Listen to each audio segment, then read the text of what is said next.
परिवर्तन संसार का नियम है। दोस्तों, लाइफ में कुछ ऐसा भी पल आता है जब खुद को सोना बनाने को जी चाहता है, आशाओं के राह पर विश्वास के कदम बढ़ाने होते हैं, तब तक जब तक जंग जीत ना ली जाए। आखिरी दम तक चलना पड़ता है, गिरते दम तक सहना पड़ता है और अंत में हम वहां पहुंच जाते हैं जहां हंसते हुए इंतजार करती है हमारी जीत, हमारी मंजिल। कभी कभी लाइफ में ऐसा भी समय आता है जब हम अपने कंफर्ट जोन को छोड़ करके स्ट्रगल वाले फील्ड में जाते हैं।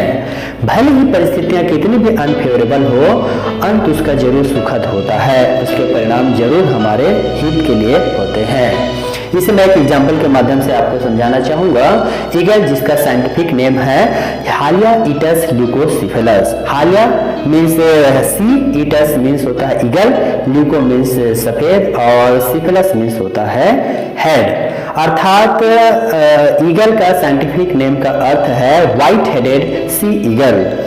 यह यूएसए का राष्ट्रीय पक्षी है और इसका साइंटिफिक नेम याद करने के लिए मैंने वही निमोनिक मेथड का यूज किया है। हालिया के लिए आलिया, आलिया भट्ट। ईटस मीन्स खाती है, ल्यूको मीन्स लौकी और सिफिलस मीन्स सीफल। मीन्स आलिया खाती है लौकी सीफल। इसको मैंने फिर ट्रांसलेट किया है कि हालिया इटस ल्यूको सिफिलस। यह एक थ्रीटंड पक्षी है और अपने प्रजातियों में सबसे ज्यादा लंबी उम्र लगभग 70 वर्ष तक जीवित रहता है। लेकिन इस अवधि तक पहुंचने के लिए ईगल को एक कठिन निर्णय लेना पड़ता है।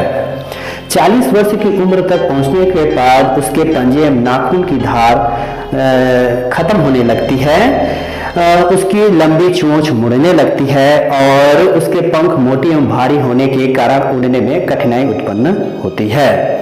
इस तरह वो शिकार करने में भी अक्षम हो जाता है। उम्र के इस पड़ाव में ईगल के पास दो विकल्प होते हैं। पहला विकल्प यह है कि वो या तो निष्क्रिय पड़ा रहे और अक्षम होने के कारण मर जाए, मौत की आगोश में चला जाए। दूसरा विकल्प जो परिवर्तन की एक दर्द भरी प्रक्रिया चुनने से है, जो लगभग 5 महीनों तक चलती है, अगर वो उसको स्वीकार करे और उस प्रक्रिया से होकर गुजरे तो आगे का 30-40 साल बाद वो उसी जोश, जज्बे और शान के साथ वो आसमान में राजा की तरह जीवित रहेगा। प्रक्रिया कुछ इस तरह से है कि सबसे पहले ईगल पहाड़ की सबसे ऊंची चोटी पर अपने घोंसले पर जाकर के बैठ जाती है, फिर एक चट्टान पर अपने चोंच को तब तक घिसते रहती है जब तक कि वह टूट न जाए और इंतजार करती है नए चोंच आने का। जब नए चोंच आ जाता है तो वह अपने पंजे और नाखूनों को कुतरना और तोड़ना शुरू कर देता है। जब नए पंजे और नाखून आ जाते हैं तो उसके बाद वो अपने शरीर के पुराने मोटी पंखों को कुरेद कर निकालना शुरू कर देती है। लगभग 150 दिनों के इस लहूलुहान और दर्दनाक प्रक्रिया से गुजरने के बाद ईगल में फिर से नए चोंच और नए पंख आ जाते हैं और फिर वो तैयार हो जाता है आगे के 30-40 साल और जिंदा रहने के लिए और एक लंबी उड़ान भरने के लिए। इसीलिए तो कहा गया है कि मंजिलें उन्हीं को मिलती है जिनके सपनों में जान होती है, पंखों से कुछ नहीं होता, हौसलों से उड़ान होती है।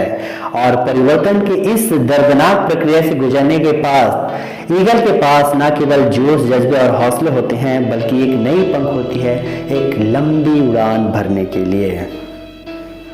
अब प्रश्न उठता है कि यह परिवर्तन क्यों जरूरी है? यह परिवर्तन इसलिए जरूरी है कि हम बदलते परिवेश, परिस्थितियों, बदलते आवश्यकताओं और नई समस्याओं का समाधान बेहतर तरीके से कर सकें, हमारे अंदर नई एडाप्टेबिलिटी बढ़े और हम अपना अस्तित्व बनाए रख सकें। लेकिन शायद हमें परिवर्तन से डर लगता है। हम अपना सेफ जोन छोड़ना नहीं चाहते।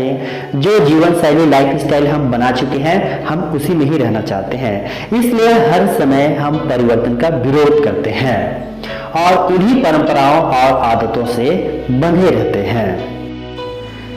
जैसे यदि किसी मेंढक को कुएं से बाहर निकालकर यदि तालाब में डाल दिया जाए तो वह तालाब की विशालता देख करके डर जाता है।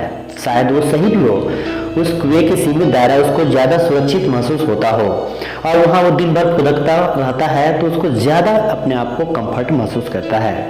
लेकिन आने वाले भविष्य की समस्याओं और परिवर्तन के लिए वो तैयार नहीं रह पाता और कुएं के उस सीमित दायरे की तरह ही उसकी सोच भी सीमित और संकुचित हो जाती है।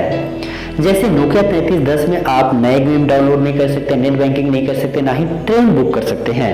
यहाँ पर हमने तो फटाफट परिवर्तन को स्वीकार करके उसको फोन से स्मार्टफोन में चेंज कर लिया, लेकिन हमने अपनी सोच को नहीं बदला। लेकिन यह समय की मांग है कि ईगल की तरह हम दूसरे विकल्प को चूज करें और परिवर्तन के दर्द और आनंद दोनों को सहने और प्राप्त करने का साहस रख सकें। तभी हम वर्तमान का भी लाभ ले सकते हैं और भविष्य में नई संभावनाओं को तलाश कर सकते हैं। अंतिम प्रश्न, क्या आप परिवर्तन के लिए तैयार हैं? Do you want to change and be ready for change? क्योंकि समय के साथ साथ स्थितियां, परिस्थितियां, प्राथमिकताएं और अपना परिवेश भी बदलता रहता है। कोई भी सिस्टम में लंबे समय तक काम करने के बाद नया चीज अडॉप्ट करने में सभी को समस्याएं आती है। एक टीचर वर्षों तक एक ही स्कूल में काम करने पर यदि उसका ट्रांसफर होता है उसको तकलीफ होता है। एक स्टूडेंट को स्कूली लाइफ बड़ा अच्छा लगता है, उसको छोड़ने पर उसको भी तकलीफ होता है। एक व्यापारी को नया धंधा शुरू करने में उसको भी बड़ा तकलीफ होता है, दर्द होता है, वो परिवर्तन वो स्वीकार करना नहीं चाहता है। लेकिन याद रखिए, जिसने समय के साथ अपने आप को अपडेट कर लिया, अपग्रेड कर लिया, उसकी न केवल महत्ता बढ़ती है बल्कि मूल्य भी बढ़ जाती है। क्योंकि यह परिवर्तन हमारी इच्छा से नहीं होता, यह तो केवल प्रक्रिया का हिस्सा है। हमारे हाथ में उस ईगल की तरह दो विकल्प हैं कि हम, पहला विकल्प यह है कि हम परिवर्तन को बिल्कुल स्वीकार ना करें और वैसे ही पड़ा रहे, सेफ जोन में रहे। कुछ समय के लिए वो हमारे लिए जरूर लाभकारी हो सकता है, पर हमारा जो फ्यूचर है वो अनसेफ होता है और हम अपने आप को खत्म कर लेते हैं। दूसरा विकल्प यह है कि हम अपनी सोच और कार्यशैली को बदलें, थोड़ा दर्द सह लें और एक नए मॉडल की तरह अपने ऑपरेटिंग सिस्टम को एकदम बदलते रहें ताकि हम हर समय मूल्यवान रहें। और ये ना केवल हमारे लिए बल्कि जिस सिस्टम में हम काम कर रहे हैं उन सब के लिए बेहतर होगा। वो सहज होगा, सरल होगा और समावेशी भी होगा।